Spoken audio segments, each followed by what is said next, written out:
सहनाववतु सहनो भुनक्तु सह वीर्यं करवावहै तेजस्विनावधीतमस्तु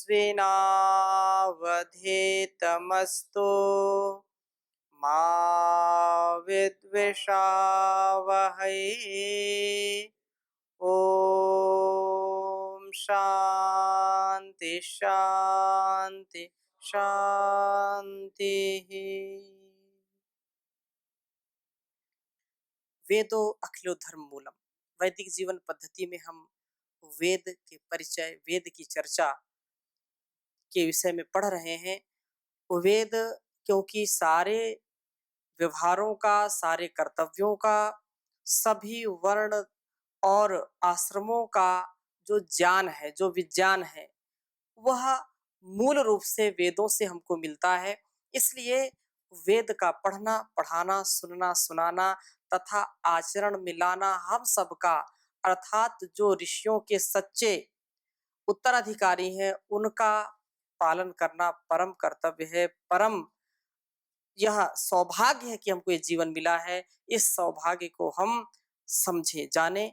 तो इस संदर्भ में जो वेदों की महिमा के विषय में हमने कुछ श्लोक, स्मृति जो धर्मशास्त्र है महर्षि मनु के द्वारा, उसके कुछ श्लोकों को पीछे कक्षा में हमने उनको लेकर के चर्चा की थी। आगे और चर्चा बढ़ाते हैं इसी विषय में। पिछली कक्षा के संदर्भ में आप में से किसी कोई प्रश्न तो पूछिए। ओम स्वामी जी, जी। मेरा ये प्रश्न है कि कर्म फल व्यवस्था के अनुसार जब हमारे अच्छे कर्मों का हमें अच्छा फल मिलता है, बुरे कर्मों का बुरा मिलता है, जब हम बुरे कर्म करने के बाद किसी अच्छा कर्म करके उस बुरे को नहीं काट सकते, तो फिर हम ईश्वर की पूजा क्यों करते हैं? क्योंकि जब हमने जो बुरा कर दिया उसे तो हम काट नहीं सकते, वो तो भरना ही है हमें। तो फिर ईश्वर की पूजा क्यों करते हैं? इससे अच्छा तो हम अपने जो सत्कर्म है उन्हें बढ़ाएं। बहुत सुंदर प्रश्न है। सत्कर्म तो बढ़ाएंगे ही, सत्कर्म बढ़ाएंगे जिससे अच्छा जीवन मिलेगा। दो तीन बातें हमको समझनी चाहिए, उदाहरण से बात जल्दी समझ में आती है। जब ईश्वर कर्मों का फल देता है, कर्म प्रधान विश्व रचि राखा, जो जस करहि सो तस फल चाखा। ये बात है ना, तो जो जस करहि सो तस फल चाखा। जैसा जो कर्म करेगा वैसा फल उसको मिलेगा। अवश्य में भोक्तव्यम कृतम कर्म शुभाशुभम न क्षीयते कर्म जन्म कोटि शतैरपि। तो ये क्षीण नहीं होता है, परंतु ये फिर ईश्वर की भक्ति का, ईश्वर के जो है स्तुति, प्रार्थना, उपासना का क्या महत्व है। भाई ठीक है, आप किसी की दुकान में गए और जो भी 1,000, 10,000, 1,00,000 या 10 रुपए, 1 रुपए कोई भी वस्तु लेते हैं, उसको पैसे दिए और वो सामान मिल गया हमको। उसका कोई दुकानदार का हमारे ऊपर कोई एहसान तो नहीं है ना। किसी की मजदूरी करते हैं, किसी के यहाँ जाते हैं, सेवा करते हैं या नौकरी करते हैं, 8 घंटे की ड्यूटी की, 12 घंटे की ड्यूटी की, उसका हमको पारिश्रमिक मिल गया, हमको दिहाड़ी मिल गई, तो क्या लेना देना बस। तो ऐसा यदि हम अपने जीवन को जीना चाहते हैं कि ठीक है हम अपने कर्मों का फल भोग रहे हैं, ईश्वर से क्या लेना देना, ठीक है, एक अच्छा विचार अगर किसी के मन में आता है ऐसा भी, तो वो करके देख सकता है। फिर ईश्वर की उपासना की बात क्यों कही, उसके ध्यान की बात क्यों कही, चिंतन की बात क्यों कही, उसके संदर्भ में ये समझना चाहिए कि उसकी भक्ति करने से, उसकी स्तुति, प्रार्थना, उपासना करने से हमारा आत्मबल बढ़ता है। महर्षि दयानंद जी से किसी ने प्रश्न किया, गिव एंड टेक, एक हाथ से लो एक हाथ से दो, लेने देने का काम है। अच्छा काम किया, अच्छा कर्म किया तो मनुष्य का जीवन तो मिलेगा, परमात्मा क्या इसमें उपयोगिता है या परमात्मा क्या इसमें एहसान, उसकी हम भक्ति क्यों करें। तो ईश्वर की भक्ति करने से क्या होता है, महर्षि ने लिखा कि जो भक्त होता है उसके सच्चे मन से अपने उसने भक्ति की है, तो पहाड़ जैसा दुख आ जाए तो भी वो घबराता नहीं है, विचलित नहीं होता जो भक्त होता है। और जो भक्त नहीं होता है उसके अंदर जो भाव काम करता है, जो शक्ति, जो संवेदना काम करती है, जो समरसता काम करती है, वो एक ईश्वर भक्त जो नहीं है उसके अंदर नहीं करती है। वो विचलित होता है बहुत जल्दी, और जो ईश्वर का भक्त होता है वो जल्दी से विचलित नहीं होता, उसका आत्मबल सदा बढ़ता रहता है। धन बल से, शरीर बल से, जन बल से सबसे बड़ा बल क्या है? आत्मबल बड़ा है। इसलिए ईश्वर की भक्ति क्यों करते हैं? जिससे हमारा आत्मबल सदा बढ़ता रहे, बढ़े। ठीक है? और इसको करने से आप इसको स्वयं देख लीजिए, छोटे छोटे दुख हमको जो सताते हैं वो दुख नहीं हमको सताएंगे, हमारे अंदर सहन शक्ति विकसित हो जाएगी। ठीक जी। स्वामी जी, आपने बताया कि जो वेद हैं वो ईश्वर के रचे हुए हैं, हाँ, और आप ये बताते हो कि जो ईश्वर है वो सर्वव्यापक है। हाँ, ईश्वर का मतलब कोई स्वरूप नहीं है, हाँ, ना वो मानव है, ना मतलब उसका शरीर नहीं है अपना, हाँ, ना उसके पास इंद्रियां हैं। हाँ, तो ईश्वर ने बिना हाथों के कैसे हाँ, लिखा? ठीक है। पिछली कक्षा में हमने चर्चा की थी कि कोई भी मनुष्य वेदों की रचना नहीं कर सकता, ये अपौरुषेय हैं। उसने हमको जैसे आंखें दी हैं तो आंखों में रोशनी देने का काम वही कर रहा है। ऐसे जैसे वेद रूपी जो चक्षु है, जो नेत्र है, उसका भी दाता वही ईश्वर है। वेद तो बाद में हमको पुस्तक के रूप में मिले हैं अभी। इसके पहले जो हमारे अंदर आत्म ज्ञान होता है और जो ईश्वर से मिलता है वही वेद है। ठीक है? अभी हम आगे उसकी चर्चा करेंगे कि कैसे कौन से वेद किस ऋषि के अंदर आए, उसको विस्तृत रूप में करेंगे। अभी जो हम चर्चा कर रहे हैं तो उसी को आगे बढ़ाते हैं। तो वेद ईश्वर का ज्ञान है, ऐसा नहीं कि ईश्वर ने जो है अपने हाथ से बैठ करके इत्मीनान में बढ़िया फुर्सत में वेदों को लिखा, ऐसा नहीं है। उसको इसकी आवश्यकता ही नहीं है।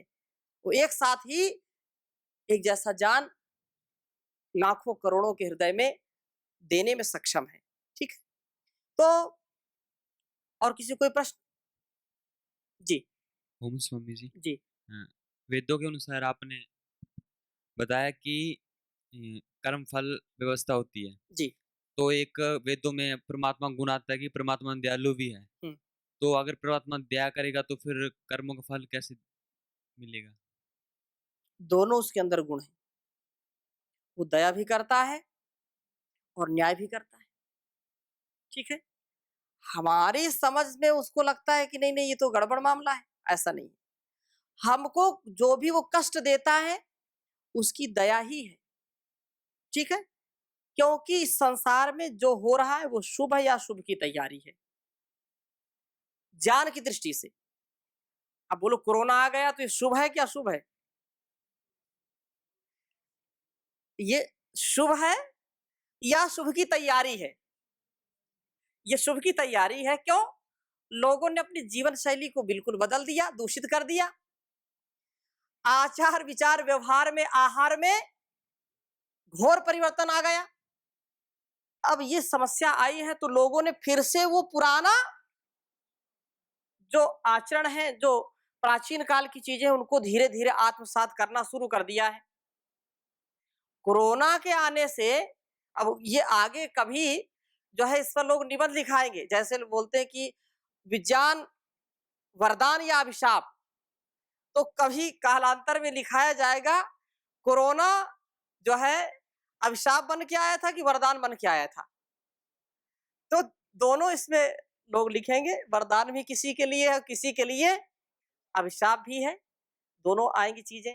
तो कहने का आशय ये है कि जो वेद का ज्ञान है उससे हम शुभ की प्राप्ति के लिए प्रयत्न करें। ठीक है? कुछ भी अशुभ नहीं है। हमारे गुणकर्म स्वभाव में यदि परिवर्तन हो जाए तो सब शुभ है। परमात्मा ने शुभ बना करके ही भेजा है, और जो अशुभ भी आता है उसको स्वीकार करो।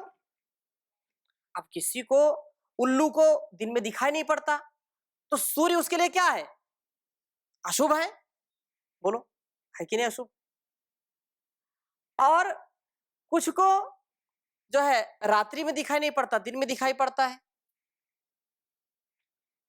तो दोनों चीजें साथ साथ हैं, दिन भी है, रात भी है, सुख भी है, दुख भी है। इसलिए हमको घबराना नहीं चाहिए, इसलिए ईश्वर की भक्ति करनी चाहिए और उसके न्याय व्यवस्था पर हमको सदा विश्वास रखना चाहिए। वो दयालु भी है और न्यायकारी भी है, दोनों स्थितियां हैं। वो कभी भी जैसे किसी को दंड दे दिया, एक्सीडेंट हो गया या उसको रोगी हो गया, वो एक व्यक्ति ऐसा है कि वो तुरंत घबरा जाता है क्योंकि ऐसा उसने कर्म नहीं किया, और तुरंत, जैसे आत्मबल की बात है ना, तो किसी किसी का आप स्वयं देखो, कोई खून की एक बूंद देख लेता तो बेहोश हो जाता है। हाँ जी, एक बूंद खून की देख ली या उसकी कहीं अंगुली कट गई तो बेहोश हो गया।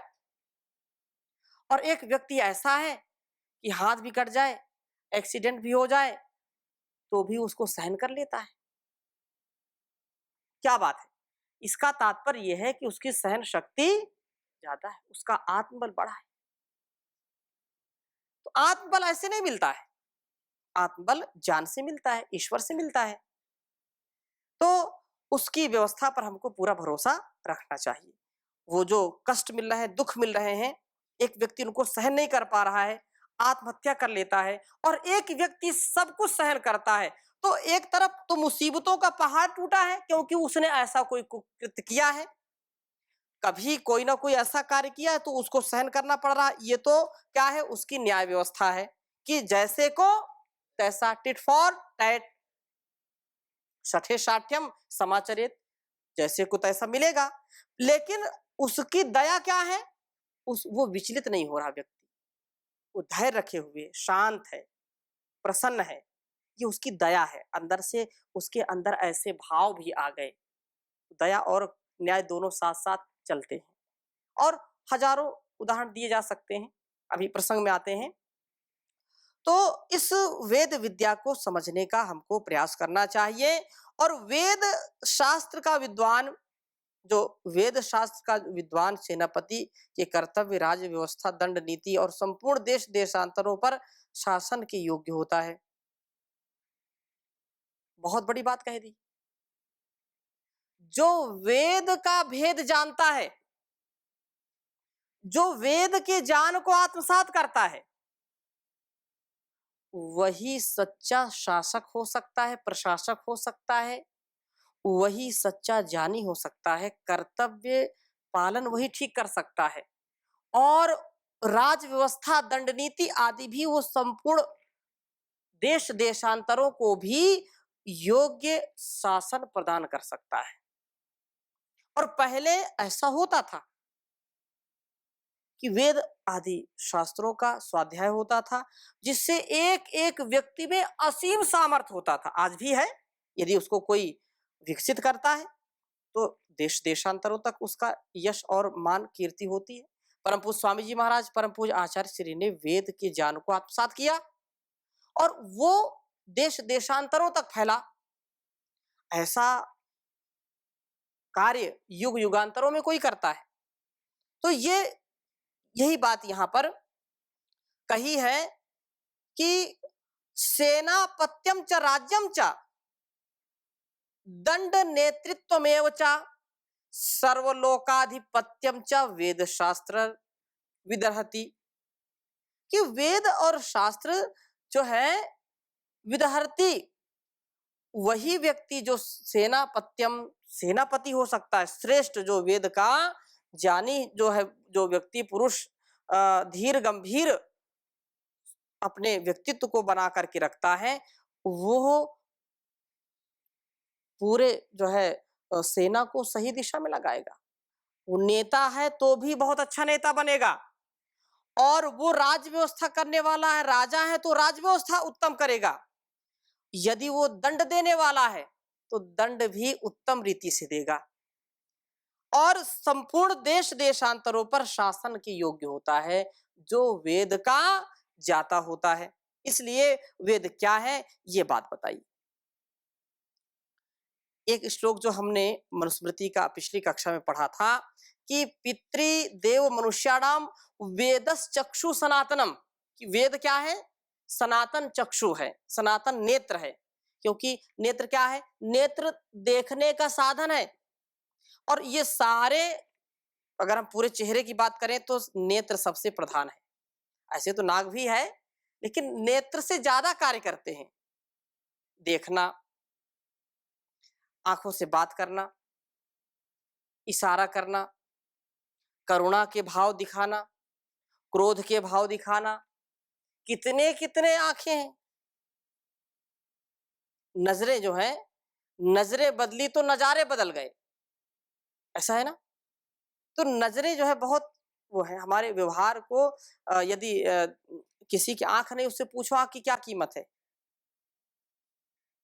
इसलिए अ, अब महर्षि व्यास क्या कह रहे हैं इस विषय में, वेद के विषय में। वेद क्या है, वेद क्या है, यही संदर्भ हमारा चल रहा है। तो महर्षि व्यास महाभारत में कह रहे हैं, वेदा में परमम चक्षुर, वेदा में परमम बलम। बहुत सुंदर श्लोक है, सरल भी, इसको आप लिख लीजिए।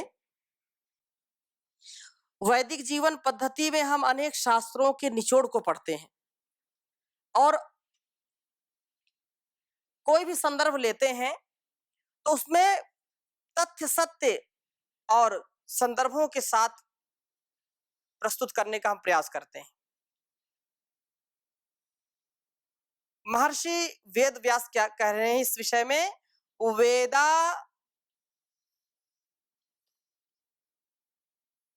में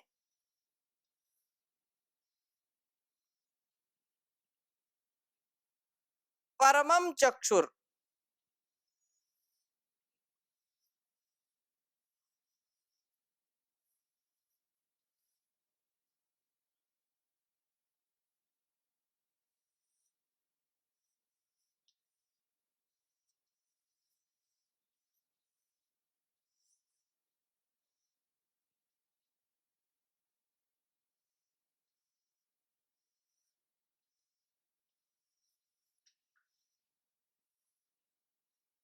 वेदा में परमम बलम।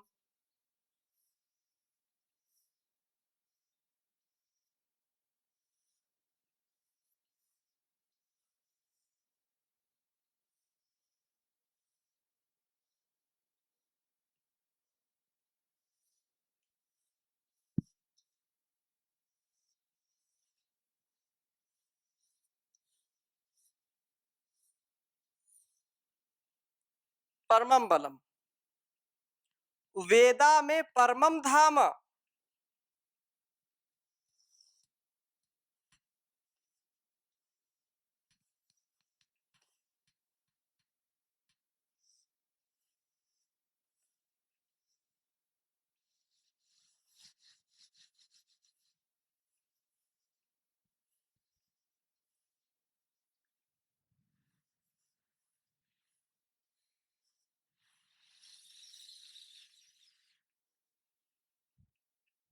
वेदा में ब्रह्म चोत्तमम,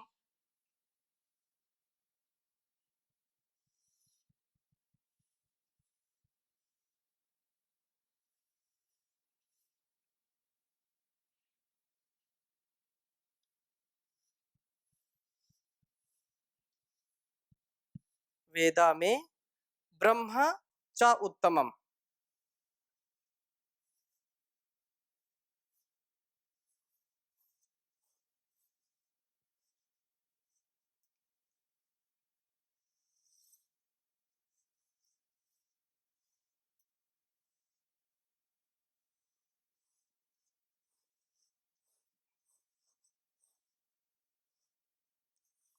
ये महाभारत का श्लोक है, एक बार उच्चारण करेंगे। वेदा में परमम चक्षुर, वेदा में परमम बलम,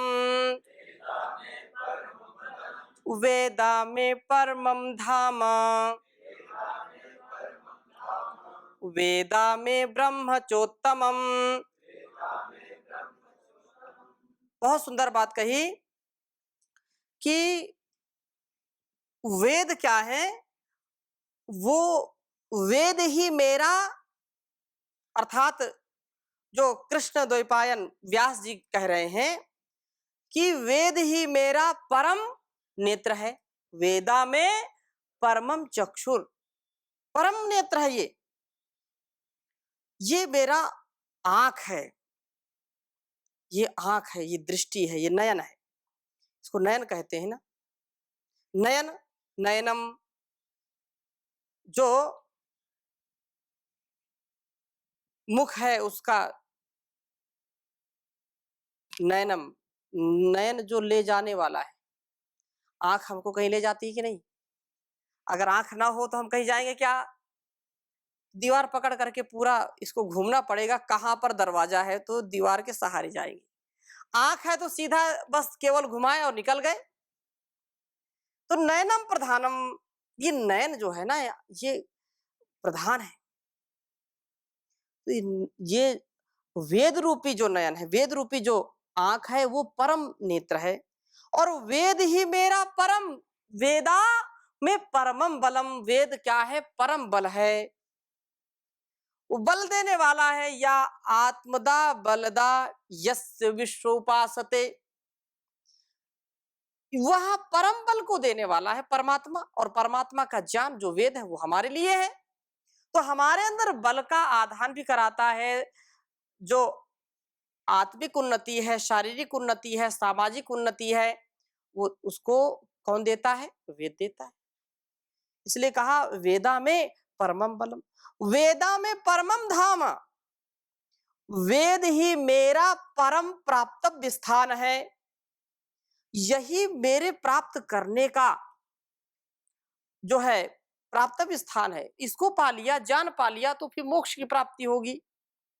मुचली मोचने, मुक्त होने का क्या साधन है? वेद है, श्रुति है। तो ऐसे ही वेद प्राप्तव्य स्थान है और वेद ही मेरा परम ज्ञान है। क्योंकि सारे ज्ञान का आधान इंसान के अंदर कहां से आता है? वेद से आता, वेदों से आता है। तो वेदों का ज्ञान सबसे महान है। और वेदों के ज्ञान को जिसने जान लिया है, जिसने आधान कर लिया है, उसी इंसान का जीवन महान बन जाता है और उस जहान को भी महान बनाने में अपना परम पुरुषार्थ करता हुआ परम उपकार करता है। इसलिए बात कही है। और यदि ऐसा नहीं होता है तो फिर निश्चित रूप से मनुष्य का जीवन नष्ट होता है। मनुष्य अपने जीवन में कभी भी सुख और शांति को प्राप्त नहीं हो पाता है। क्योंकि वेद उसका ज्ञान नहीं, उसका बल नहीं। तो बलहीन, ज्ञानहीन, दृष्टिहीन, बोले तो दृष्टिहीन, इसको कोई दृष्टि नहीं, कोई दर्शन ही नहीं। तो बिना दर्शन के व्यक्ति शमशान में पहुंच जाता है। तो जैसी दृष्टि वैसी सृष्टि। हम दृष्टि बदलेंगे तो सृष्टि बदलेगी। कुछ लोग बोलते जैसी सृष्टि वैसी दृष्टि। ये दोनों बातें समझने की योग्य है।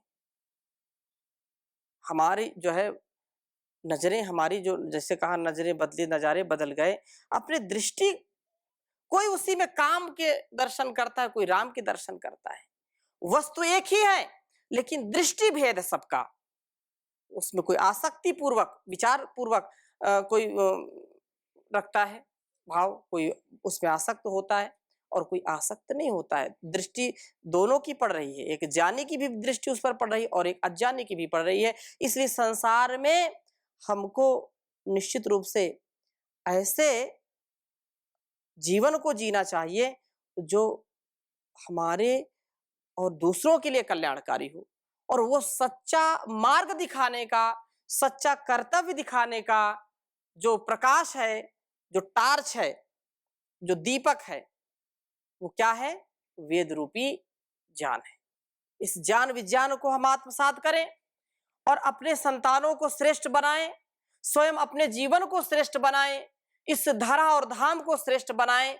यहां से जाएं तो कुछ करके जाएं। जो आता है वो जाता जरूर है, कोई यहां पर शाश्वत रहता नहीं है, लेकिन अपने जीवन को वेदमय जो जीता है, जो अपने लिए शुभ का, जो भद्र है उसका वर्ण करता है, उसको आत्मसात करता है, तो वह उसका जीवन भी भद्र से, कल्याण से, शुभ से, आनंद से, सुख, शांति, ऐश्वर्य से भर जाता है। ऐसी ही भावना, ऐसी ही कामना के साथ आज की इस कक्षा को विराम देते हैं। शेष चर्चा अगली कक्षा में करेंगे। ओम